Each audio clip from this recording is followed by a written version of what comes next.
how do you make a teacher great? Now, it seems like the kind of question that people would spend a lot of time on and that we'd understand very well. And the answer is, really, that we don't. Let's start with why this is important. Well, all of us here, I'll bet, had some great teachers. We all had a wonderful education. That's part of the reason we're here today, part of the reason we're successful. I can say that, even though I'm a college dropout. I had great teachers. And in fact, in the United States, the teaching system has worked fairly well. There are fairly effective teachers in a narrow set of places. So the top 20% of students have gotten a good education. And those top 20% have been the best in the world if you measure them against the other top 20%. And they've gone on to create the revolutions in software and biotechnology and keep the U.S. at the forefront. Now, the strength for those top 20% is starting to fade on a relative basis, but even more concerning is the education that the balance of people are getting. Not only has that been weak, it's getting weaker. And if you look at the economy, it really is only providing opportunities now to people with a better education. And so we have to change this. We have to change it so that people have equal opportunity. We have to change it so that the country is strong and stays in the forefront of things that are driven by advanced education, like science and mathematics. When I first learned the statistics, I was pretty stunned at how bad things are. Over 30% of kids never finish high school. And that had been covered up for a long time because they always took the dropout rate as the number who started in senior year and then compared it to the number that finished senior year because they weren't tracking where the kids were before that. But most of the dropouts had taken place before that. And so they had to raise the stated dropout rate as soon as that tracking was done to over 30%. For minority kids, it's over 50%. And even if you graduate from high school, if you're low income, you have less than a 25% chance of ever completing a college degree.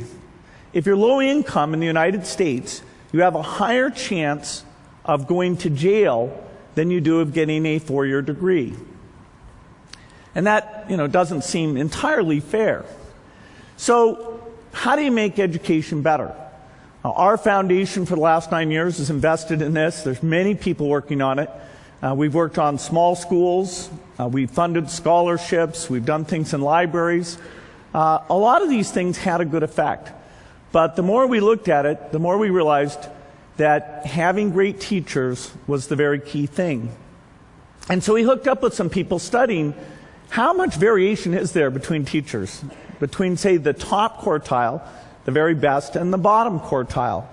How much variation is there within a school or between schools? And the answer is that these variations are absolutely unbelievable. A top quartile teacher will increase the performance of their class based on test scores by over 10% in a single year.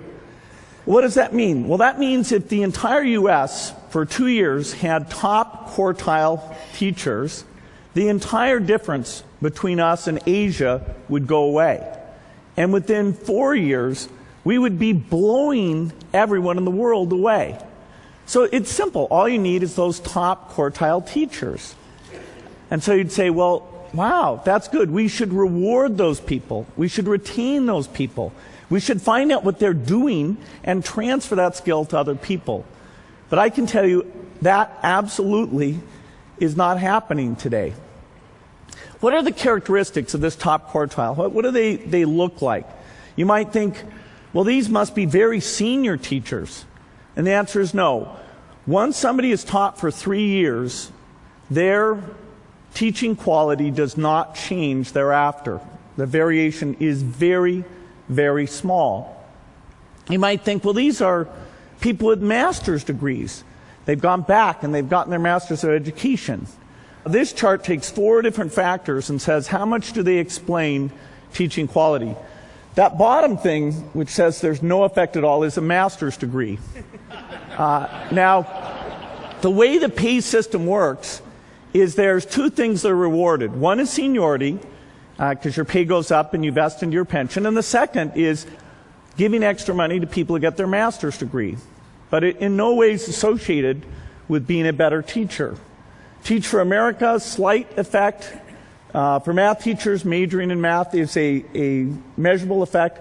But overwhelmingly, it's your past performance. There are some people who are very good at this. And we've done almost nothing to study what that is and to draw it in, to replicate it, to raise the average capability, or to encourage the people with it to stay in the system. You might say, well, do the good teachers stay and the bad teachers leave? The answer is, on average, the slightly better teachers leave the system, and it's a system with very high turnover.